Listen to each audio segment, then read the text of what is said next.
Welcome back to another Explainer. I'm your host, Dr. Chem, and today we're diving into a full-on cinematic masterclass. We're going to chart the high-stakes journey of a single scientific data point. I mean, think about it. From the very second an observation happens in the lab to its permanent inscription in a federal record, all the way to its brutal mathematical cross-examination, we are going to explore exactly how world-class science actually gets done. Let's jump right in. But before we get into the nuts and bolts of the lab, I really want you to let this quote sink in. No quantitative results are of any value unless they're accompanied by some estimate of the errors inherent in them. Honestly, in science, a number just standing all by itself without any analysis of its error is, well, it's basically scientifically meaningless. Like, imagine you discover what you think is a brand new compound, and it registers a value of 104 on your instrument. But if your error margin is plus or minus 10, your true value might be under 100, meaning you haven't actually discovered anything new at all. So yeah, the error is literally just as important as the measurement itself. So here's our syllabus for today's masterclass. We'll be hitting the science of measurement, the federal lab notebook, anatomy of an experiment, the rules of precision, and finally, identifying analytical errors. All right, Section 1, the science of measurement. Let's talk about observing matter. Whenever we observe matter, our measurements basically fall into one of two camps. First, you've got physical properties, things like boiling point or color. These let us measure the substance without messing with its chemical structure. But then you have chemical properties, like flammability. Measuring these is inherently destructive. I mean, you physically cannot observe the reaction without fundamentally changing the underlying structure of whatever it is you're testing. Moving on to Section 2, the Federal Lab Notebook, also known as the Permanent Record. Now, at premier research institutions like the National Institutes of Health, the NIH, your lab notebook is not just some random pad of paper, and it's definitely not a casual digital document either. It is a legally binding federal record owned by the United States government. All your records have to be kept on official servers or scientific devices, and they are completely subject to strict federal rules about how records are created, stored, and destroyed. We really need to strip away a few common misconceptions right here and now. A lab notebook is not your personal property. Even if you're the one filling it out every single day, it doesn't belong to you. It's not a personal journal for your thoughts, and it's certainly not a place to jot down casual group chats. And this is the big one. It is a record that absolutely cannot leave the NIH without express formal permission. Specifically, you need an official Form 3000. Destroying or illicitly removing these government records, yeah, that is a very serious offense. So, inside that highly regulated notebook, you're capturing a tangible record of observations, whether they were made by you or a machine. We classify this data into three distinct tiers. First up, primary data. This is your raw, original data directly related to the study, the immediate readouts. Then we have secondary data, which is derived from that primary data. And finally, metadata. Put simply, metadata is just data about your data. It's the context, the timestamps, the instrument settings, the whole shebang. Okay, Section 3, the anatomy of an experiment. Let's look at structuring those entries. To make sure an experiment can be independently reproduced, which is the whole point of science, right? You need a rigorous step-by-step protocol. You always begin with the hypothesis or goal, just a brief statement of purpose. Then, number 2 is the background. Third is the how, or the methods, which we'll actually expand on in just a second. Fourth, you have to record all observations, and I mean all of them, whether they were meticulously planned or a total accident. And fifth is data analysis. This includes processing your raw data, whipping up graphs, and crucially, documenting any troubleshooting you had to do. Let's zoom in on step 3 for a minute, the how. The level of granular detail required here is kind of wild.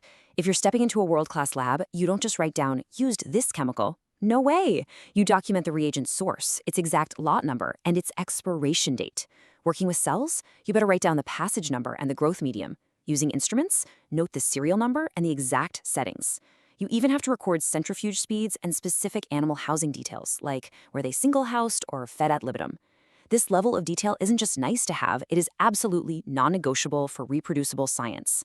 Which brings us to what I like to call the sacred vows of scientific ethics. Research integrity. Listen, every single piece of data goes into that electronic notebook. Yes, even your bad data points, your outliers, your totally failed experiments, even your downright embarrassing mistakes. If you messed up a protocol, you document it with a proper annotation. You never ever delete it. Modern electronic notebooks do let you make corrections, but they are forever tracked by a permanent audit trail. Why? Because total transparency is the absolute bedrock of scientific truth. All right, moving into section 4, the rules of precision. Time for some mathematical refinement. So, we've carefully recorded our observation, but now we have to ask a really tough question. Is it the true number? To figure that out, we rely on significant figures. Essentially, these are the digits in a result that are known with a solid degree of reliability. Think of significant figures as a strict mathematical safeguard. It's the language of precision that actively prevents scientists from overstating how accurate their tools actually are. Now, these are the ironclad mathematical rules you probably already know from your intro classes, but you must never violate them. Non-zeros, and those zeros sandwiched in the middle, they hold weight. Leading zeros, those are just there to position the decimal point. But, and this is key, the moment a zero trails a decimal, it becomes a binding scientific statement. You are literally telling the world that you measured your sample to that exact precise threshold. Of course, there's a notable exception here, and that's exact numbers. We're talking about integer counts or constants, like knowing there are exactly 12 inches in a foot.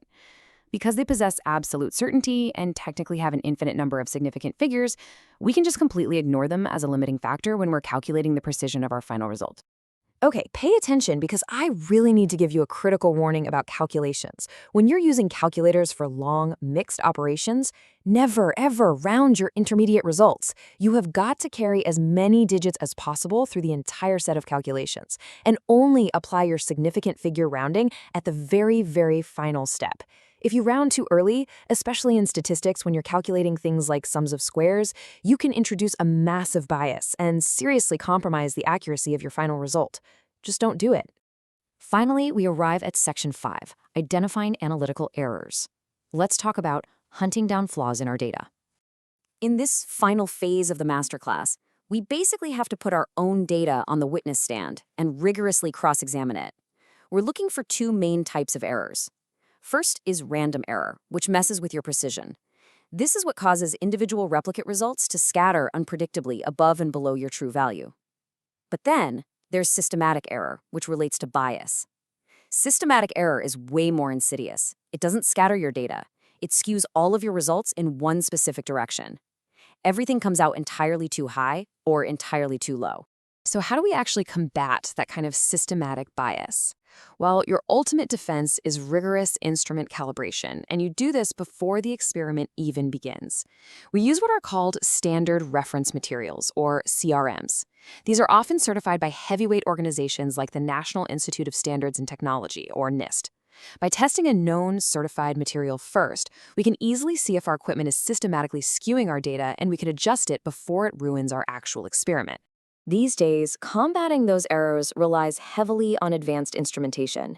Sure, classical wet chemistry still has its place for certain high-precision stuff, but modern instrumental analysis handles over 90% of the daily workload, and it makes total sense why.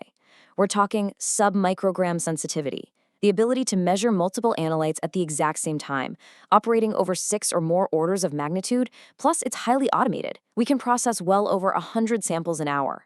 But remember, with high speed comes the absolute necessity for really rapid error detection. Which brings us to proficiency testing, or PT schemes. This is how we keep labs accountable. Basically, organizers will send identical samples, exact aliquots of a homogeneous material, to multiple laboratories all at the same time. Everybody analyzes their sample and reports back. And honestly, the results can be pretty shocking.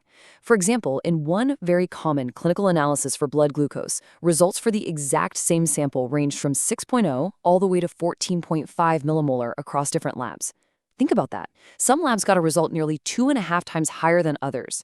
PT schemes are absolutely vital for highlighting these terrifying discrepancies and basically forcing labs to get their act together and improve their accuracy. All of this really leads me to leave you with one final provocative thought.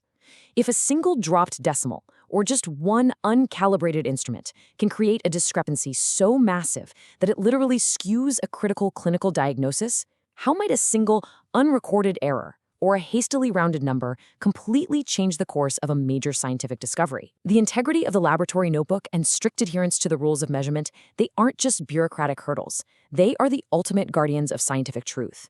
Keep that in mind the next time you step into the lab. Thanks for joining me on this explainer, and as always, keep questioning the data.